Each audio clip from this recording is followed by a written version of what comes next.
बहुत बहुत धन्यवाद।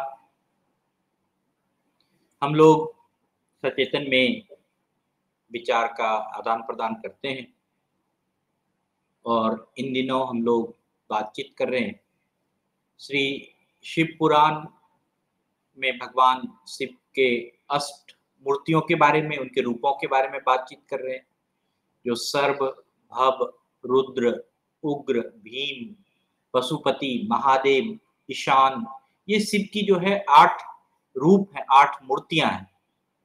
पुराण में इन 8 रूपों के लिए जो है बहुत सारे अधिष्ठान की व्याख्या करते हैं।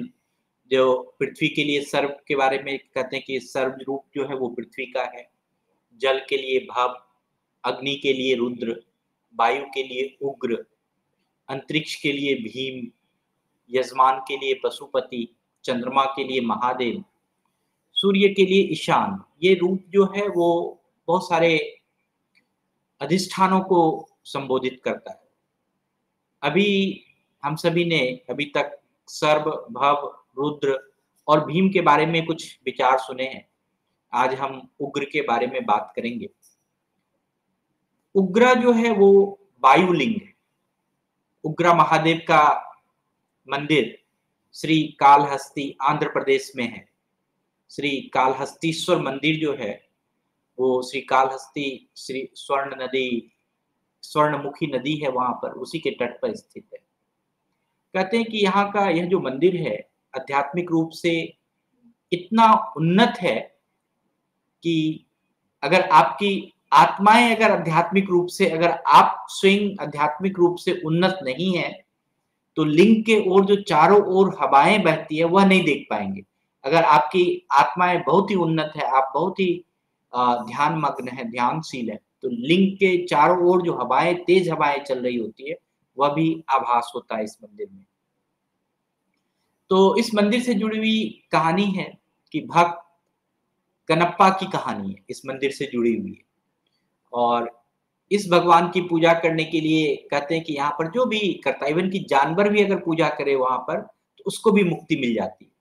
और खास करके 3 जानवर, जो मकड़ी है, कोबेब जिसको देखते हैं, श्री के नाम से जानते हैं जिसको, काल जिसको सांप के नाम से जानते हैं, हस्ती जिसको हाथी के नाम से जानते हैं। यहाँ पर ये 3 जानवर ने अत्यंत विश्वास और भक्ति के साथ भगवान से प्रार्थना की थी और उनको मोक्ष मिला था। वहां के चिन्ह जो है आज भी शिवलिंग पर यह 3 जानवर का चिन्ह देखा जाता है। तो कनप्पा का जो उल्लेख है वो पेरिया पुराण में मिलता है। कनप्पा 63 तमिल संत में से एक थे और वो 63 नैनार कहा जाता था। नैनार शिव भक्त को कहते हैं। संत बनने से पहले कनप्पा को थिम्मन के नाम से जाना जाता था और वह पेशे से एक शिकारी थे। कनप्पा का जन्म भी जो है वो एक व्याघ्र परिवार में हुआ था, शिकारी के परिवार में हुआ था। और कहते हैं कि जो राजा नागा व्याघ थे उनके बेटे थे वो। तो उनके जो पिता थे, कनप्पा के पिता थे, वो शिकारी समुदाय के बीच में एक बड़े ही उल्लेखनीय कुलीन राजा टाइप के थे और वह भगवान शिव के महान भक्त थे। कहते हैं कि उनके घर में श्री कार्तिकेय की पूजा हुआ करती थी और उनके माता पिता द्वारा भी कनप्पा का नाम जो है वो दीना रखा था, दीना या धीरा रखा था। तो आज भी तमिल भाषा में थिम्मन धीरान के नाम से आप देखेंगे कि बहुत प्रचलित है। थिम्मन, धीरान, ये जो नाम है बहुत ही उम्दा नाम कहा जाता है, अच्छा नाम कहा जाता है। और कनप्पा के पत्नी का नाम जो है वो नीला था। तो थिम्मन का जन्म थिम्मा यानी जो कठोर और शक्तिशाली रूप में था उसी को थिम्मन कहते हैं, थिम्मा कहते हैं। और थिम्मन जब थोड़ा बड़ा हुआ तो वह शिकार के दौरान स्वर्णमुखी नदी के पास जंगल में श्री कालहस्तेश्वर मंदिर को देखा। यह मंदिर बहुत ही घने जंगल में था और जहां पहुंचना, आम लोगों को पहुंचना वहां पर कठिन हो जाता है। यहाँ तक कि उस मंदिर की जो देखभाल करने वाला ब्राह्मण पुजारी था वह भी मंदिर से कहीं दूर रहता था, क्योंकि जंगल में, घोर जंगल में रहना बड़ा मुश्किल था।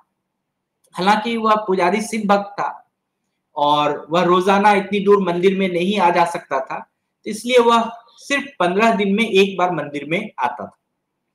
तो धनुर्धर थिम्मा जो है जब मंदिर में गया तो वह शिवलिंग को देखा। थिम्मन के मन में शिव के लिए बहुत ही गहरा प्रेम भरा हुआ था और उन्होंने शिव को कुछ अर्पण करना चाहा। लेकिन वह तो शिकारी है, उसको कुछ समझ में नहीं आ रहा था कि कैसे, किस विधि से हम शिव की पूजा करें, किस विधि से ये कोई काम करें या अर्पण करें। तो एक शिकारी होने के नाते वह जानता था कि भगवान शिव की मतलब पता ही नहीं था कि कैसे, उसको कोई पता ही नहीं था। शिकारी है तो उसको कैसे पूजा की जाती है, किस तरह से भगवान की प्रार्थना की जाती है, उसको कुछ भी नहीं पता था। तो उन्होंने भोलेपन से उसके पास जो मौजूद मांस था वह लिंग पर अर्पित कर दिया और खुश होकर वहां से चले गए। और भगवान शिव भी खुश होकर उस चढ़ावा को स्वीकार कर ली। अगले दिन जब ब्राह्मण पुजारी उस मंदिर में पहुंचा तो लिंग के बगल में एक मांस पड़ा हुआ था। वह देखकर भौचक्का रह गया, यह सोचते हुए कि चलो कोई जानवर यहाँ पर आया होगा या कोई जानवर ऐसा करके गया होगा। तो मंदिर, वो पुजारी ने मंदिर की सफाई कर दी और अपनी पूजा करके फिर वहां से चला गया। अगले दिन थिम्मन फिर वहां आया और मांस अर्पण के लिए लेकर आया। भगवान शिव को मांस अर्पण किया। उन्होंने पूजा पाठ की कोई जानकारी तो थी नहीं, तो इसलिए वो वहां पर शिवलिंग के पास बैठकर अपने दिल की बात शिव जी से करने लगा और वह रोज मांस चढ़ाने के लिए वहां पर आने लगा। तो उन्होंने एक दिन क्या किया, भगवान शिव को सुअर का मांस सहित और भी जो भी जानवर था उन सब का मांस की पेशकश की। तो भगवान शिव क्या करते, उन्होंने प्रसाद समझ के स्वीकार कर लिया। लेकिन थिम्मन का जो दिल था वो बहुत ही शुद्ध था, उनकी जो भक्ति थी वो बहुत ही सच्ची थी। एक दिन उन्हें लगा कि अब जो है मंदिर की साफ सफाई करनी चाहिए, इतना सारा मांस यहाँ जमा हो गया तो चलो मंदिर की सफाई कर। तो थिम्मन का दिल इतना साफ था कि वो गया झरने के पास पानी लाने, तो उनके पास कोई बर्तन नहीं था। तो वो क्या किया, वहां पर मुंह में पानी भरकर लाया और फिर वहां पर पानी जो है लिंग पर चढ़ा दिया और किसी तरह से मंदिर को जैसे तैसे उसने साफ किया। जब ब्राह्मण वापस उस मंदिर में आया, मांस और लिंग पर वो थूक देखकर वो घृणा से भर गया। वह जानता था कि ऐसा काम कोई जानवर नहीं कर सकता है या कोई इंसान ही कर सकता है।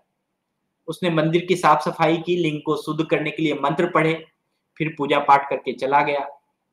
लेकिन हर बार आने पर उसे लिंग उसी अशुद्ध अवस्था में उसको मिलता था। तो एक दिन उसने आंसू भर के उस पंडित ने जो है, पुजारी ने खूब आंसू भर के शिव से पूछा कि हे देव, आप तो देवों के देव हैं, आप इतना अपमान कैसे बर्दाश्त कर सकते हैं? आपके ऊपर इतना अपमान जो हो रहा है, इतना ये आपका मांस का टुकड़ा कोई थूक रहा है, आप ये कैसे बर्दाश्त कर सकते हैं? तो शिव ने जवाब दिया, जिसे तुम अपमान मानते हो वह एक दूसरे भक्त के लिए अर्पण है और मैं उसकी भक्ति से बंधा हुआ हूं और वह जो भी अर्पण करता है मैं उसको स्वीकार कर लेता हूं। तो अगर तुम उसकी भक्ति की गहराई देखना चाहते हो तो पास कहीं छिप जाओ और देखो कि वह अभी आने वाला है और वह देखो कि किस पूजा से, हमारी किस भक्ति से पूजा करता है।